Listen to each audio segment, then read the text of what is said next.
Hi guys, welcome to our webinar on hydrothermal vents. Thank you so much for joining us today. I'm really excited to talk about one of my favorite ocean topics because it is constantly evolving and we're always learning more and more about these wonderful ocean systems. For those of you who are new to OPAC, thanks for joining. If this is your first webinar, I just want to tell you a little bit about who we are.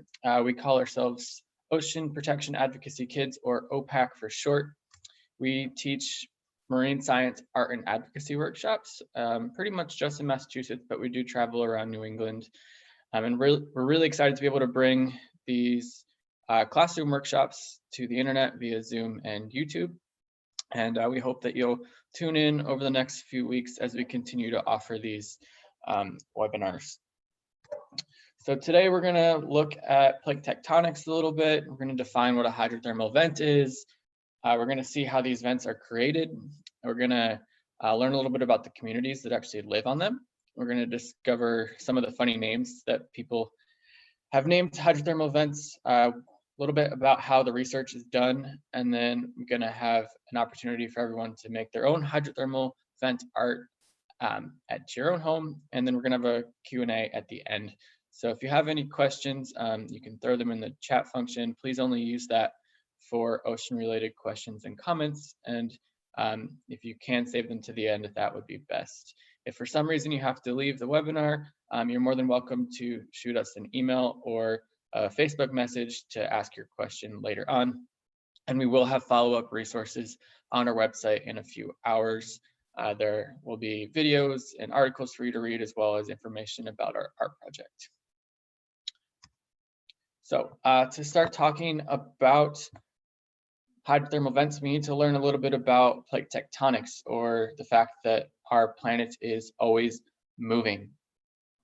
We have this wonderful map here that was actually the first time that we realized we had mid-ocean ridges and that our plates were moving. But before this, people thought that there couldn't be mountains in the middle of the ocean. And over the 50s and 60s, wonderful research was done. And we started to realize that the Earth has slowly moving plates and that they are always moving, and that these plates move slowly and that they are rigid and they move in relative motion to each other. So that is our theory of plate tectonics. It's important to realize that the planet is constantly moving because it's going to help us understand how our vent systems work. There are three types of plate movements that we have seen: convergence, which means that the plates are moving towards each other. We have divergence, which means the plates are moving away from each other. And then we have transform plate movement, which means that the plates are moving next to each other, so crisscross. And then it's also important to note that not all plates move at the same speed. We have different rates of growth of our plates, and also destruction of our plates. And this will shape the bathymetry of not just the ocean floor, but the mid-ocean ridges. And the mid-ocean ridges actually form the longest mountain range on our planet, which, if you're looking at the map here, it's like the stitching of a baseball down the middle of our oceans here. And that mid-ocean ridge is over 40,000 miles long, and it's 90% of it is underwater in the ocean. There are places in like Iceland where that is coming up onto the land. If you're in Iceland, you can actually see the mid-Atlantic ridge. You can see it literally diverting and creating new Earth. This is how we make new Earth, which is really cool. And like I said, the rate at which these plates moved helps define a little bit of the bathymetry that's there. So in the Atlantic Ocean, we have slow moving plates, so we get really steep mid-ocean ridges, and in the Pacific we have much faster moving plates, and we get much shallower mountains because they're moving so fast that they can't build up And when I'm talking about fast versus slow, to put that in perspective, our mid-Atlantic ridge is moving about 2 to 5 centimeters a year in opposite directions, and our Pacific rise is moving 3 to 16 centimeters a year. So this is all relative when I'm saying fast and slow. Our plates are rigid and they move slow, and they move relative to each other, which is all important to know here. So when we first started looking for hydrothermal vents, it was a search for missing heat. People had discovered that there were hot centers of our planet. One second. This is a live broadcast, and my dog is starting to bark here. Sorry about that.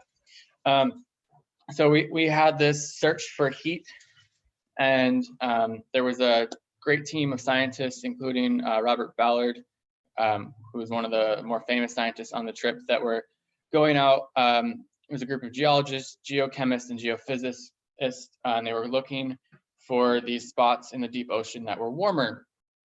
And as I said, this was a group of mostly chemists and physicists.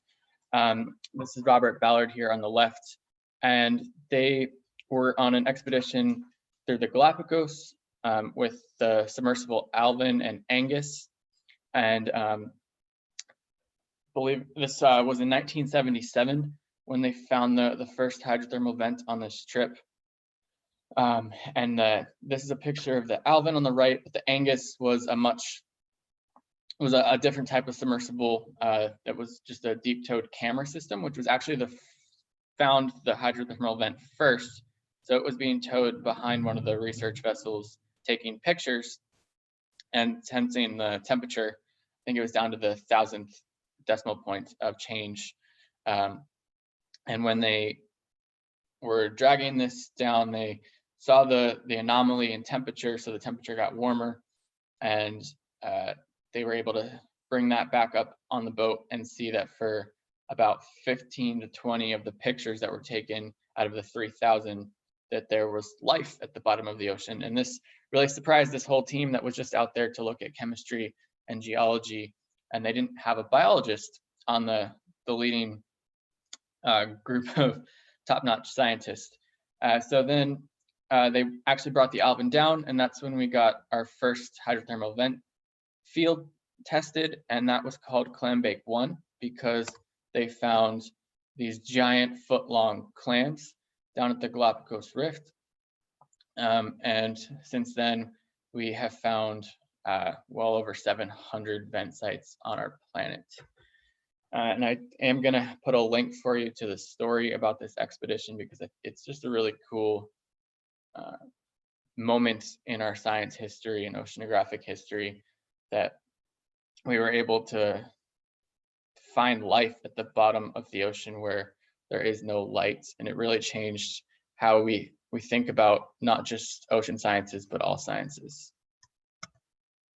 All right, so what is a hydrothermal vent? These are our natural plumbing systems of our planet. Hydrothermal vents or hot springs are places where high temperature water is coming into the oceans. So think of a geyser on land. This is from Iceland.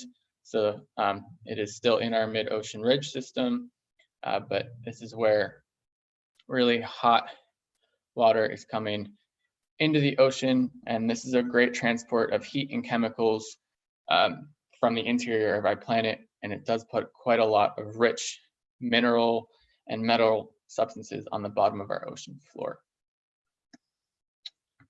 So I just did a little whiteboard demonstration for you on what this basic hydrothermal vent system looks like. All right, so now that we have learned what a hydrothermal vent is, we can talk a little bit about what is happening at our hydrothermal vent system.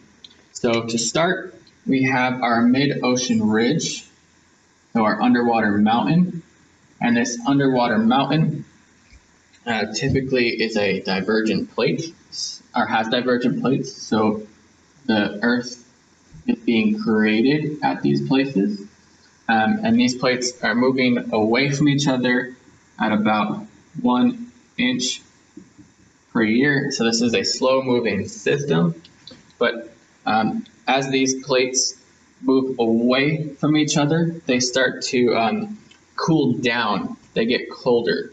And when this crust gets colder, it starts to crack. And so we get these cracks in our seafloor that allow our really cold ocean water. If you remember from our past webinars, the water at the bottom of the ocean is very cold. It's about 2 degrees Celsius. It allows this really cold water to enter below the ocean crust. And once this water enters the ocean crust, it's going to start to mix with magma that we have down here.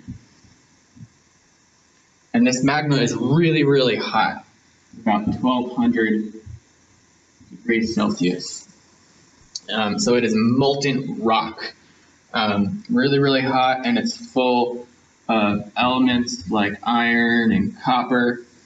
So our seawater is going to start to mix with this, and it's going to start to heat up. And as we know, when water heats up, it rises.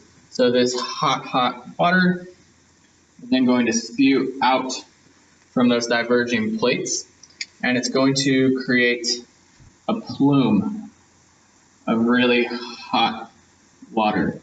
And this water can be up to 350 degrees Celsius. And it is then full of all of the wonderful nutrients that are down in our mantle, like that iron and that copper. And that iron and that copper then diffuses back down to the sea floor. And that's where we get our wonderful hydrothermal vent communities that we're going to learn a little bit more about later. All right, so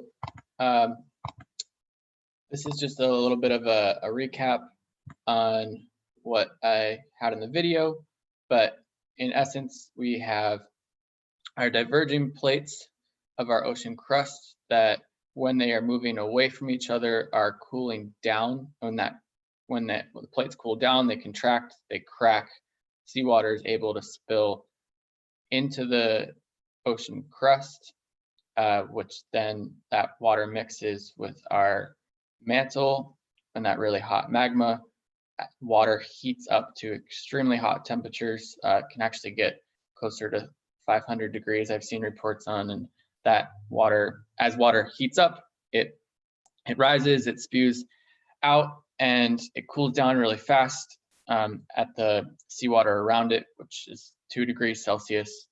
So when the Alvin and the Angus first went down to the seafloor, they were reporting waters of 8 degrees Celsius near these plume sites, these vent systems. So we knew that we had some activity. This water is really cold, and these are found down at depths under 2,000 meters. Most are around 2,500 meters, and these systems will put out iron and copper and manganese and zinc, helium, and most importantly, sulfur, which all of these elements bind to, and that is going to create a new system of life that we're going to talk about called chemosynthesis in a few moments. But they're using these elements to create energy in the same way that photosynthesis would. And you will see on the outskirts of this picture here, it says some heat. There are parts off axis away from the actual spreading that we do get little pockets of heat seeps, which are common in the Gulf of Mexico as well. So what does this actually look like when we find a hydrothermal vent with a camera? It's just really beautiful.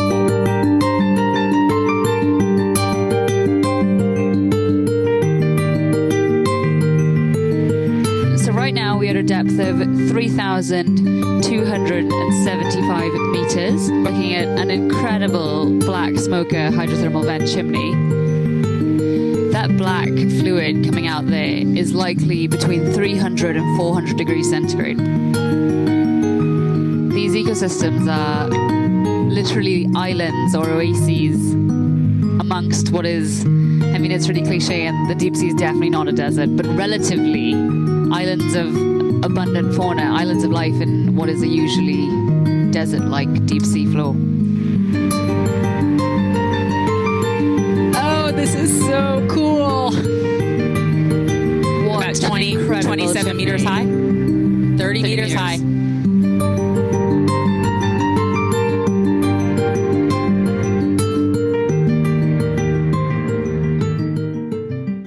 So that was some great footage from exploration in 2016 of the Marianas Trench.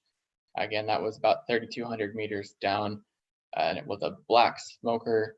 And I just want to reiterate that it looks like there's light down there, but that is from the cameras of the submarine.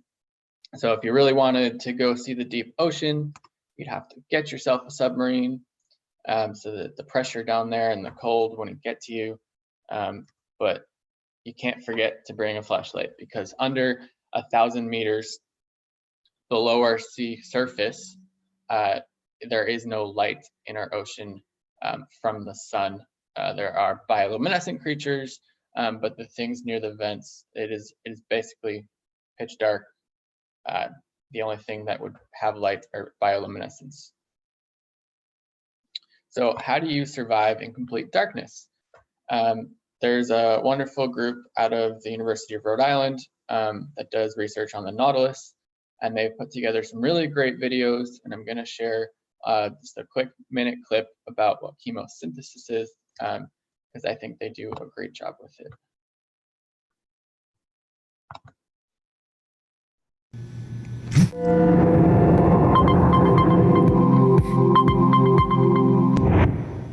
Hi, this is George coming to you from Nautilus Mission Control at the University of Rhode Island's Inner Space Center. The second leg of the 2012 season brings Nautilus back to the Anaximander seamounts, where something surprising awaits deep down where the sun don't shine. Life. Now, at or near the surface of our planet, all life is powered by the sun in a process called photosynthesis. Plants capture light energy and store it in chemical bonds. Then animals eat those plants. So at the bottom of any food chain, you'll find photosynthetic organisms. But what about deep underwater where there is no light? How can life survive? The answer is chemosynthesis. Now, chemosynthesis isn't actually that different from photosynthesis, but instead of light energy powering life, chemical energy powers it.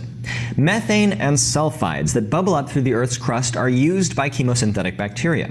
That releases energy which powers a process similar to photosynthesis. Organisms then either eat the bacteria or provide a home for them within their tissue and then use the energy that the bacteria produce. These tube worms, for example, have no mouth and no gut. They don't eat like most animals do. Instead, they depend entirely on chemosynthetic bacteria to survive. So there are two parallel food chains on this planet. One that gets its energy from the sun, and another that gets its energy from molecules that seep out of the Earth's crust. And this second food chain was discovered only 35 years ago by a team that included our very own Dr. Robert Ballard. Well, we hope you enjoyed this peek behind the science. For more, be sure to follow us on Facebook and Twitter, and of course, you can always join the expedition live, right here at nautiluslive.org.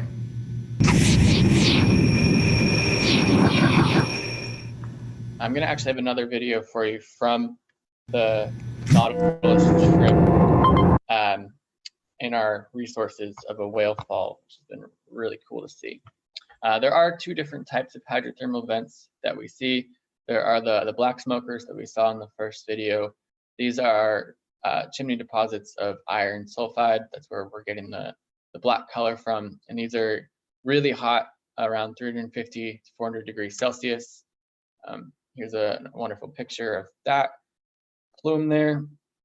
And then we also have white smokers, and these are more full of calcium and silica, and they're usually about 80 degrees colder than our black smokers. So we're talking 270 degrees Celsius, much, still really hot, but much colder than our black smokers. And these are usually found a little bit further away from our ridge system. So there is a little bit less heat, and this is what they look like. They're also beautiful. We do find hydrothermal vents all over the ocean, and this is a wonderful map that shows about 550 of these sites. We are always finding more, and this is both showing active and inactive on our bridge systems, but we really find them anywhere that there's hot magma near the ocean floor. These really are concentrated on our mid-ocean ridges, the edges of plates, and on seamounts, which are other places where magma is coming closer to the ocean floor. Most of these are below 2,000 meters, but we do have places like seamounts and on our ridge systems that they can be less deep than that. All right, so now some of the fun stuff here. We're going to start talking about the critters that live on our hydrothermal vents, and this is an introduction to that from the Smithsonian.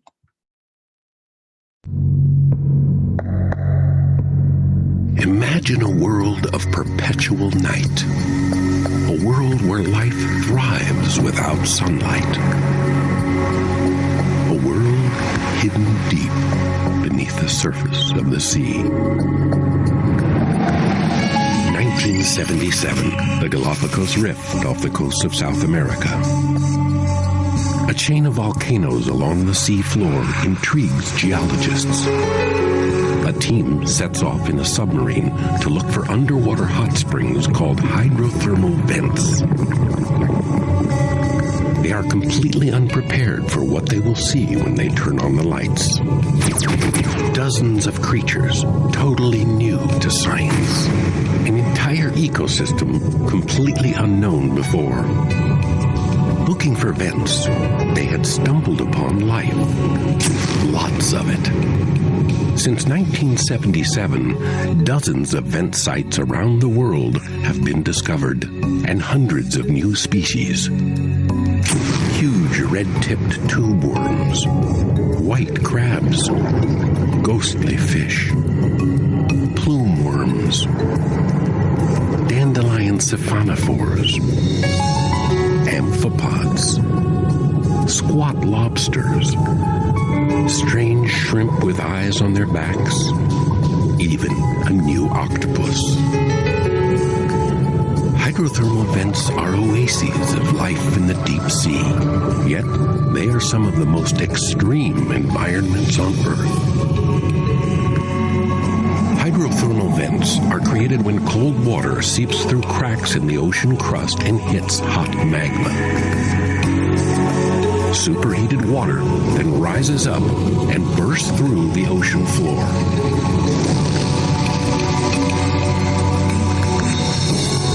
All right, I'm going to pause that there because we've talked about the rest of what happens in this video. I will post the link to this video and the article that goes with it in our resource page on our website.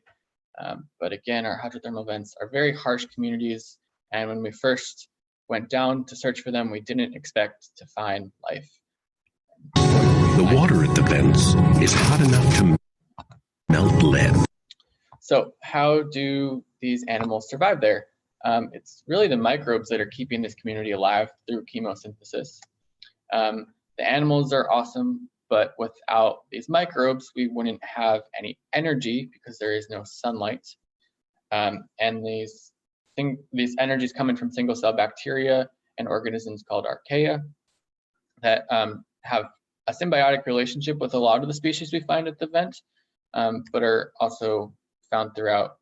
It's thought that they could be some of the oldest living organisms on our planet. That might even be the first living organisms on our planet. And they are turning sulfur through hydrogen sulfide into energy via the chemosynthesis that we learned about a few moments ago. And there are quite a few different microbe species that they have done research on. And I have a story about that that will be on our resource page. So if you want to dive into the science of that, you can. One of the first creatures I want to talk about are the deep sea tube worms. They are about 6 feet long, so 2 meters. They have no mouth or digestive tract. Instead, they have a really cool organ called a trophosome, and it's filled with those microbes, which gives the microbes a safe place to live, And in exchange, the tube worm gets the energy that the microbes are taking from the carbon dioxide and converting it into carbon. The tube worm has this feather-like gill system at its head that you can see in the diagram on the left here. And that acts like gills, like I said. It's taking oxygen in from the surrounding seawater. Cold seawater has a lot of oxygen in it. And it's also taking in hydrogen sulfide from the vent system itself. And then it takes this and oxidizes it into the energy for the tube worm to survive. And this is done through a special type of hemoglobin that actually allows their blood to transport both the oxygen and sulfide at the same time, which is unique because our hemoglobin, which is what makes our blood red from the iron, only transports oxygen. This process is really cool. It brings in a lot of energy for the tube worms, which allows them to grow about 30 inches a year. So they do grow really quickly. We have our Yeti crab here, which we don't know a lot about, but they are roughly 15 centimeters, about half a foot. They are blind crabs, and they were first observed in 2005, again from the Alban in the South Pacific. They're distantly related to our hermit crabs. Hope I've seen a hermit crab. Their pale yellow feathery hairs there look like a yeti, but they're actually covered in dense colonies of that wonderful those microbes of bacteria. There's a few hypotheses about what the bacteria is used for, whether it's cultivated and eaten, kind of like the same way that our tube worm is using the microbes for. It's thought that it could be holding on to all those sulfurous elements as poison. And lastly, it might be used as tiny sensors, like antennae are on other creatures, to see around. It is blind, so it might help them to find food or mates, or find their way around the ocean floor.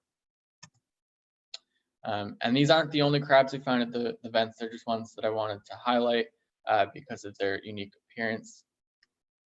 There are some other creatures that we find near the vents. These are all extremophiles, which means they love extreme conditions. On other parts of our planet, we have really high salinity areas and cold temperatures, and there are other examples of these in other systems. We have a lot of shellfish down at our hydrothermal vents, and just want to talk about the mussels. These arrive after the vent has been there for quite a while, and they clump together in the cracks, the cooling seafloor.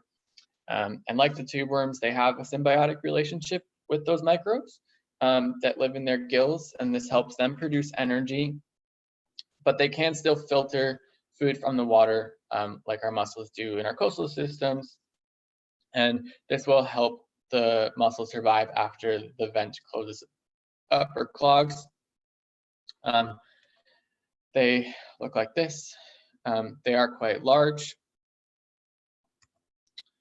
One of the top predators at our vent sites are the octopus.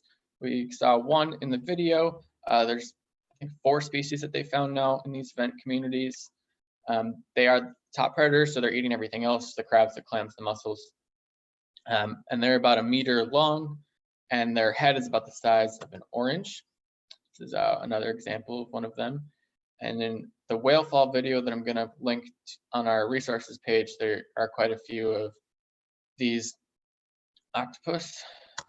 And then we have these dandelions, which are symphenophores. So they are similar to jellyfish. They hook together and anchor themselves around the community, and they're scavengers. They're typically one of the last species to come into our vent communities, and eating up the things that are decomposing. So if they're there, we're probably going to see the vent community as the vent is either stopped or it's not going to be active soon. And they look like a dandelion, and each one of those little feathers is a unique organism. So vents aren't there forever. Think of volcanoes on our terrestrial systems. They erupt and then they stop. These vent systems are long lasting for a few years to a few decades, but they do stop. So it's hard to think of how organisms might survive on the deep ocean floor if the vent systems do stop. Most will die, but we have found at these site systems that the species are very similar to each other, even though they're very far apart, the vent systems themselves. So it's hypothesized that some larvae, the babies, the eggs of some species may drift from one site to the other. But there's also this thing called the dead whale hypothesis that says the dead whales themselves might be similar systems to the vents of energy for these animals to survive and move from a vent to a dead whale to a vent, etc. And there was some research done in the late 80s that was looking at gray whales specifically, and they took the population and did an underestimation of how many whales would die and then fall and actually make it to the seafloor once they've fallen. And they thought that you'd be able to find about one carcass of just the gray whale in every 300 square kilometers of the Pacific region that they were studying, or about every 9 kilometers you might find one. So it is possible that we could have creatures moving from a vent system to a whale to a vent system, etc. And we do find a lot of the same creatures, like I said, at these dead whale sites that we do at our vent systems. So studying hydrothermal vents is a really unique process. It's really hard and expensive because we have to go to places of our planet that are very hard to get to. And the vents themselves are small, dark, and deep. They're only about 50 meters across. And the plume itself is very, very hot. But as we look back to the Albin's first discovery, we were only seeing a spike of a couple of degrees. So we really do have to go looking for these systems. So we use submarines in the traditional sense, like the Alvin, that have people in them. But most of these now are remote operated. So we have ROVs, remotely operated vehicles. And then we also have autonomous underwater vehicles that can go even deeper because they are not attached to the boat down to 5,000 meters. And there are some that go even deeper now that are in the hail zone of the ocean. So the really, really deep parts of our ocean, and the technology from that's actually being used in space as well because the pressure is similar. One little cool thing about hydrothermal vents, the scientists that discover them are the ones that get the naming rights typically. And I do have a fun story about some of these vent names. I'm going to tell you about the one called Salty Dog, which was found in the Pacific. It got its name because the water coming out of the vent was very salty minerals. And the scientist was from the University of Washington, whose mascot is the husky, and they're often called the dogs. So that's how that got its name. But on the map here, you can also see that there's ones called Sasquatch because they were tall and hairy. We have ones that are named after popular figures in our social lives, like Homer Simpson, and that there's Godzilla. There's many out there, and I will link this article from Woods Hole Oceanographic that goes through some of the other fun names that have been out there. All right, so I do encourage everyone to take some of the time they have at home to continue to make some ocean art. This is a wonderful painting of our tube worms, and use the resources that we're going to have for you to keep learning about hydrothermal vents, the communities that live there, and then draw, paint, make a diorama, a figure, whatever you'd like of the vent system or a creature that lives there. You can share that with us. And this is the list of some of the follow-up activities that we'll have for you on our website. I'll go into a little bit more about how you can make that deep sea art. You can submit artwork to quite a few art contests out there. These are just 3 of the ones available. And then I'll have more about plate tectonics, the making of the iconic 1977 World Ocean Map that really changed the way we think about plate tectonics. There is a wonderful interactive map from 2011 of these vent sites, and you can do digging in on where they are and who found them and what's found at these sites. I've got some stuff about submarines, as well as the creatures that live at these sites. So I'm going to open it up now for Q&A. So if you have questions about hydrothermal vents or some of our upcoming webinars, this would be a good time for that.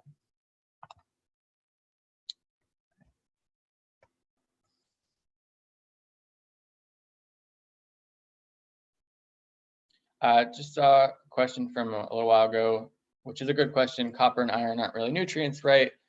No, I explained this in our ocean chemistry webinar. I say nutrients because the copper and iron are binding to other things like the sulfur, so they're creating other compounds. The copper and iron themselves are elements.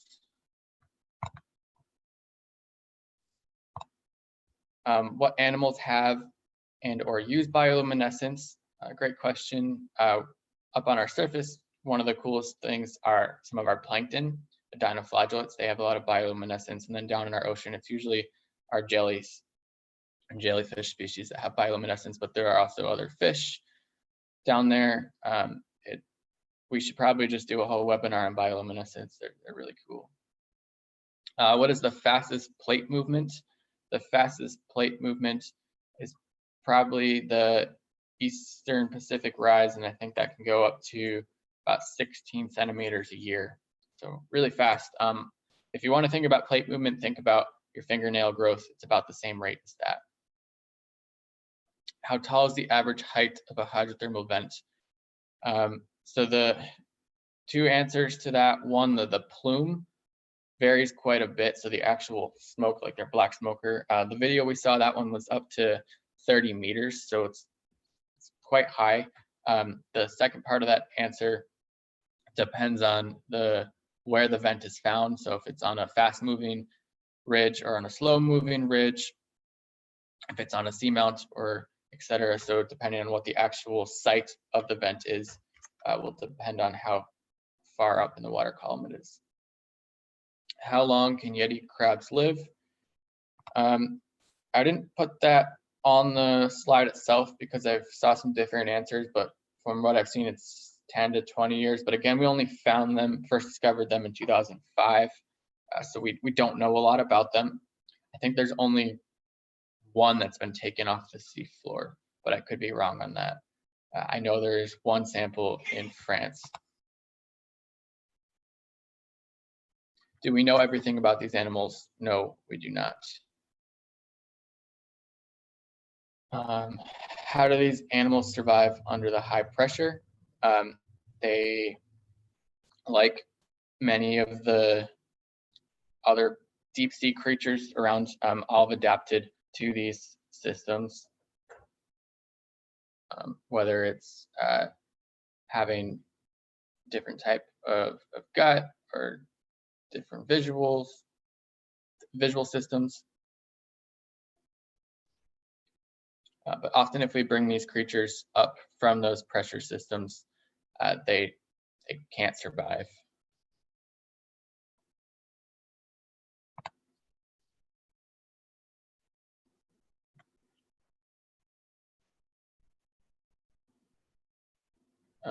Another question, how would one of these creatures survive, or would it survive at all if you brought it up to the surface? Say, to be studied, for example, as far as I know, every sample I had brought up from a deep sample was not living. The pressure is too much. The pressure change is too much for them. We're also changing the salinity and the temperature. We're just completely changing their environment.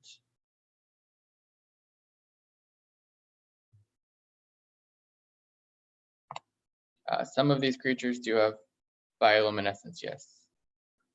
Good question.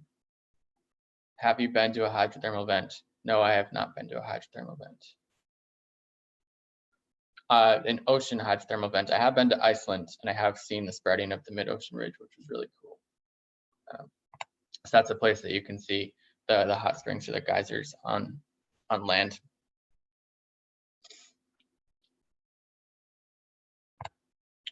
I'm going to leave our Q&A open for another minute or two, see if any more questions come in here. If you are on YouTube, I will try and get answers to comments after the live stream.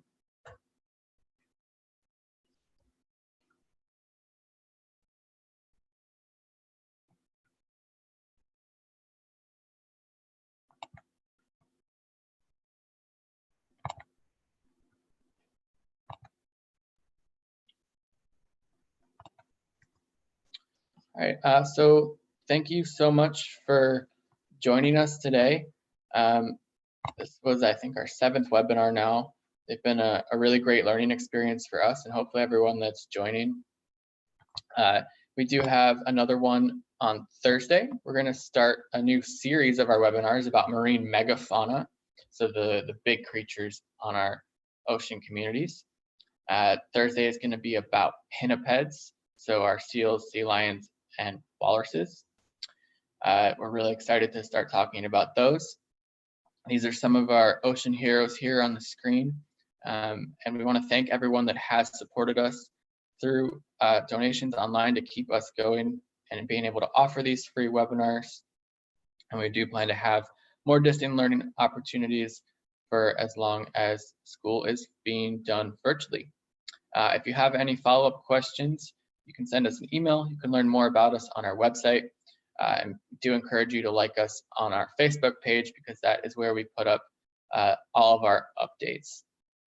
Thank you so much again for joining us, and we look forward to seeing you on Thursday.